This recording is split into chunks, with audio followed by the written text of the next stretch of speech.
नमस्कार। मैं आपका दोस्त और होस्ट संदीप दुबे आया हूँ एक नई वीडियो के साथ, जिसमें आज हम चर्चा करेंगे कि ईरान के ऊपर जो इज़राइल और अमेरिका ने हमला किया और इन करीब 12 दिन के हमले के बाद जो सीज़ फायर हुआ, उसके बाद भी अमेरिका बेचैन क्यों है?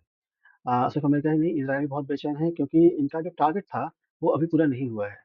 जी हाँ, दोस्तों, सीज़ फायर के नाम पे मैं इसको चाल ही कहूँगा कि अमेरिका और इज़राइल ने वहाँ के जो बड़े नेता, सुप्रीम लीडर जिसको कहा जाता है, अयतुल्ला खामनेई, उनसे जब कोई बात नहीं बन पाई तो अंतिम में इन्होंने सीज़ फायर की बात की, वहाँ संदेश दिया और वहाँ से जब हरी झंडी मिली उसके बाद दोनों पक्षों ने काफ़ी मान मनौवल के बाद सीज़ फायर कर लिया। लेकिन इस सीज़ फायर के पीछे की जो हकीकत थी, ऐसा बताया जाता है कि अमेरिका और इज़राइल ये चाहते थे कि सीज़ फायर के बाद वहाँ के supreme leader Ayatollah Khamenei bunker से बाहर आएँगे और उसके बाद हो सकता है कि इज़राइल या अमेरिका उनको हंट डाउन कर देता, यानी कि उनको मार गिराता। लेकिन ऐसा नहीं हुआ है। पर ईरान थोड़ा सजग दिखाई पड़ रहा है, शायद यही वजह है कि अ, सीज़ फायर होने के बावजूद अब तक अयातुल्ला खामेनेई बंकर से बाहर नहीं आए हैं। वो अभी भी अज्ञात स्थान पे हैं, बंकर में हैं या कहीं भी हैं, लेकिन वो अज्ञात स्थान पे हैं और उनकी उनके इस तरह से अंडरग्राउंड रहने को लेकर और रहने पर अमेरिका और इज़राइल दोनों और भी परेशान हो चुके हैं। उन्हें डर है कि कहीं ऐसा ना हो कि अब भी ईरान अमेरिका और इज़राइल के खिलाफ युद्ध की तैयारी में जुटा हुआ हो।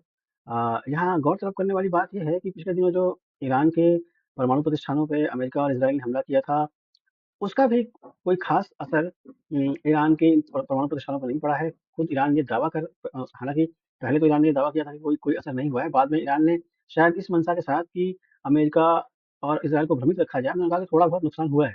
और जो पुष्ट-अपुष्ट खबरें आ रही हैं, उनमें ये बताया जा रहा है कि यूरेनियम तो वहाँ से पहले ही निकाल लिया गया था और जो इंसुलेटर्स होते हैं, जिनके माध्यम से कि यूरेनियम को साफ़ किया जाता है या और मशीनरीज़ होती हैं, उनको भी कोई ख़ास फ़र्क नहीं पड़ा है।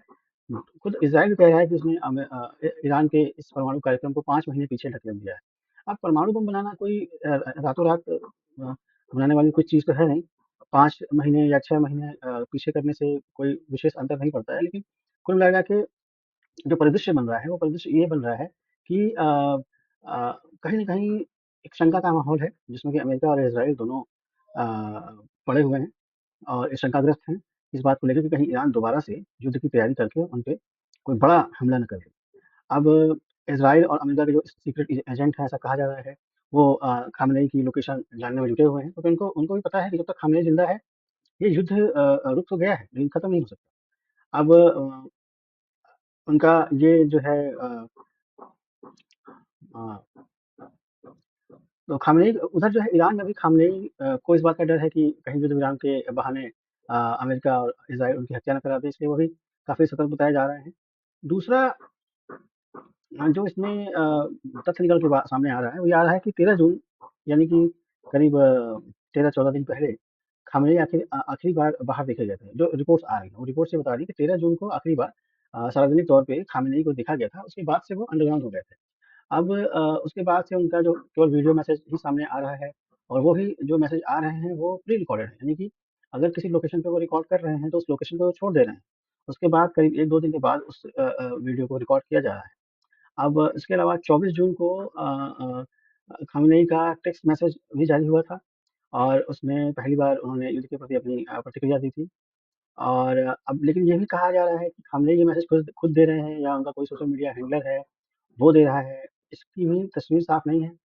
खामनेई का सामने ना आना कुछ शंका भी पैदा कर रहा है, क्योंकि कई जगहों पे जो अमेरिकी और इज़राइली अटैक हुए हैं, उनमें ये कहा जा रहा है कि कुछ ऐसे बंकर थे जिनमें कि इज़राइल को इस बात का अंदेशा था कि खामनेई वहाँ छुपे हो सकते हैं, वहाँ पर भी स्ट्राइक किया गया है। लेकिन अब उस स्ट्राइक के बाद कुछ ऐसे एम्बुलेंस वगैरह भी देखी गई थी, जो कि राजधानी तेहरान से के आस-पास ही ये लोकेशन थी जहाँ पे अटैक किया गया था। तो कुछ लोगों का तो ये भी कहना है कि हो सकता है कि खामनेई घायल हो या हो सकता है कि मार मार दिया गया हो। तो अब जो मैसेज आ रहा है वो पहले के मैसेज आ रहे हैं या टेक्स्ट मैसेज आ रहे हैं। लेकिन अभी तक इसकी पुष्टि नहीं हो पा रही है कि आखिर मामला है क्या? वास्तव में वो अंडरग्राउंड है या घायल हैं या क्या बात है? अमेरिका और इज़राइल इसकी पुष्टि करना चाह रहे हैं। क्योंकि वास्तव में ईरान ईरान में जो अमेरिकी और इज़राइली अटैक था, अ, वो केवल केवल परमाणु बम को लेके नहीं है, वो वहाँ पे एक रेज़िम चेंज करने को लेके भी है। और जब तक खामेनेई ज़िंदा है, तब तक वहाँ रेज़िम चेंज करना, रेज़िम को वहाँ पे वहाँ शासन सत्ता को में बदलाव करना, ये बहुत ही मुश्किल बात लगती है। तो इस वहाँ अगर कोई परिवर्तन करना है, तो खामनेई को पहले हटाना पड़ेगा रास्ते से और खामनेई को हटाना बहुत टेढ़ी खीर है। अभी वहाँ क्लियर ही नहीं हो पा रहा है कि वास्तव में खामनेई है क्या, कहाँ ज़िंदा भी है या वो मर गया है या घायल है।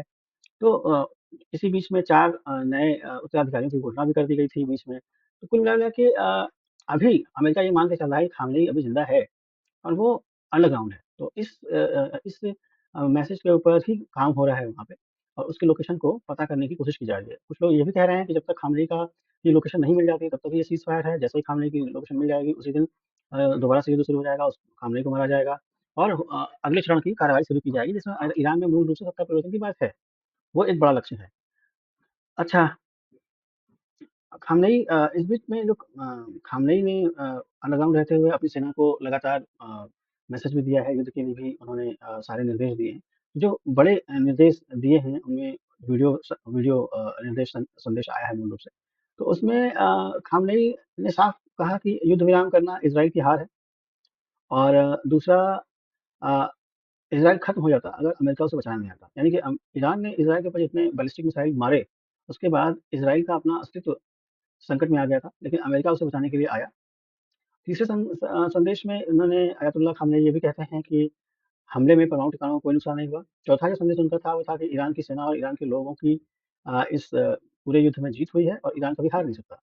उनका 5वां और आखिरी जो संदेश है, जो उन्होंने वीडियो जारी करके कहा है, वो ये कहा है कि अल उदैद बेस पर हमला करके उन्होंने अमेरिका को भी जवाब दे दिया है कि वो किसी से दबने वाले नहीं हैं। वो अमेरिका को भी मार सकते हैं, इस पे हमला भी कर सकते हैं। अब अयातुल्लाह अपने संदेश में ये भी कहते हैं कि ईरान की तरफ से यहूदियों ने आँख उठाने की कोशिश की है, ईरान की ओर जो यहूदियों ने आँख उठाने की कोशिश की है, उसका हर तरह से जवाब दिया जाएगा। अब इस तरीके का जो जो भी मैसेजिंग की जा रही है, जो भी संदेश दिया जा रहा है, वो कहीं न कहीं यही माना जा रहा है कि ईरान की जनता के बीच में अयातुल्लाह खामेनेई अपने शासन के को लेके एक विश्वास पैदा करने की कोशिश कर रहे हैं, क्योंकि जनता में ये मैसेज तो चला गया है कि अमेरिका और इज़राइल ने ठीक से कुटाई की है। तो अब जब ठीक से कुटाई की है, तो उनका मोराल हाई रहे, उनका आत्मविश्वास न डिगे, सेना में भी वो चीज़ें उनका आत्मविश्वास जो है उनका बना रहे, उसको लेके इस तरीके के संदेश दिए जा रहे हैं। दूसरा एक चीज़ और भी गौर करने वाली है कि शायद मीडिया चैनल्स ने या और लोगों ने इसको गौर किया या नहीं किया, लेकिन जो भी वीडियो संदेश आ रहे हैं अयतुल्लाह खामेनी के, उसमें जो जिस व्यक्ति को अयतुल्लाह खामेनी के तौर पे दिखाया जा रहा है, वो कहीं न कहीं ऐसा लगता है कि वो जैसे डुप्लीकेट कॉपी होती है किसी की, क्योंकि बॉडी डबल की बात की जाती है, तो कहीं न कहीं वो बॉडी डबल टाइप का आदमी लग रहा है। तो अयतुल्लाह खामेनी पूरी तरह से लग नहीं रहा है, उसको जैसे लगता है कि मेकअप करके किसी व्यक्ति को अयतुल्लाह खामेनी बना दिया गया है। तो अमेरिका इसकी भी जाँच कर रहा है कि आखिर मामला क्या है, ये वीडियो में दिखने वाला शख्स जो है, ये वास्तव में अयतुल्लाह खामेनी है या उसका कोई बॉडी डबल है। तो इन सब विषयों के ऊपर काफ़ी गहन चिंतन अमेरिका कर रहा है और अपने एजेंट्स को लगा के अयतुल्लाह खामेनी को सर्च करने की कोशिश कर रहा है। तो आखिर में आइए जानते हैं जो उन मुख्य वजहों के बारे में एक बार और उस पे चर्चा कर लेते हैं कि कौन-कौन सी मुख्य वजहें हैं जिनकी वजह से अमेरिका को अयतुल्लाह खामेनी की तलाश है। तो पहली वजह है कि इज़राइल खामेनी को हर कीमत पे खत्म करना चाहता है, क्योंकि इज़राइल मानता है कि जब तक खामेनी ज़िंदा है, इज़राइल का अस्तित्व संकट में रहेगा। दूसरा, अमेरिका खामेनी का शासन खत्म करना चाहता है, यानी कि वहाँ रेज़िम चेंज करना चाहता है। तीसरी जो मेन वजह है वो ये है कि ट्रम्प खामनेई विरोधियों के हाथ में सत्ता सौंपना चाहते हैं। इज़राइल के अलावा अमेरिका भी चाहता है कि वहाँ रेज़िम चेंज हो जाए और जो चौथी मुख्य वजह बताई जाती है, वो ये है कि अमेरिका ये मानता है कि जब तक खामनेई को मारा नहीं जाता या उसे पकड़ा नहीं जाता, ये पूरा ऑपरेशन जो इन्होंने चलाया था इज़राइल के खिलाफ, वो अधूरा रहेगा। पाँचवीं मुख्य वजह ये है कि अमेरिका खामनेई का खात्मा करके वहाँ परमाणु कार्यक्रम को ध्वस्त करना चाहता है और इसके अलावा ये भी जानना चाहता है कि ईरान को परमाणु बम बनाने को लेकर किन-किन देशों ने उसकी सहायता की। जो आखिरी में जो अमेरिका और इज़राइल चाहते हैं, वो ये चाहते हैं कि ईरान का खात्मा करके ख़ामेनेई का खात्मा मतलब ईरान का खात्मा। ईरान का खात्मा करके वो पूरे मिडल ईस्ट को दिखा सकें कि देखो, चाहे कितना ही बड़ा देश क्यों ना हो, अगर इज़राइल चाह जाएगा और अमेरिका चाह जाएगा, तो उसको हम नष्ट कर देंगे। और इस पूरे कार्यक्रम के तहत एक बार फिर से वो जो तेल की राजनीति है, संसाधनों पे कंट्रोल करने वाली बात, पूरे मिडल ईस्ट में सारे अरब देशों को डरा के रखना और तेल का जो साम्राज्य है, जो इकोनॉमी है, उसपे अपना आधिपत्य स्थापित करना। ये अमेरिका की और इज़राइल की एक सोच है जिसके तहत वो काम कर रहे हैं। इंटरनेशनल डेवलपमेंट में आगे जो भी डेवलपमेंट सामने आएगा उसको लेकर मैं एक बार फिर से आपके सामने आऊँगा और उसपे हम लोग चर्चा करेंगे। अगर हम मेरा ये वीडियो आपको पसंद आया हो तो प्लीज़ लाइक और सब्सक्राइब ज़रूर करिए। धन्यवाद।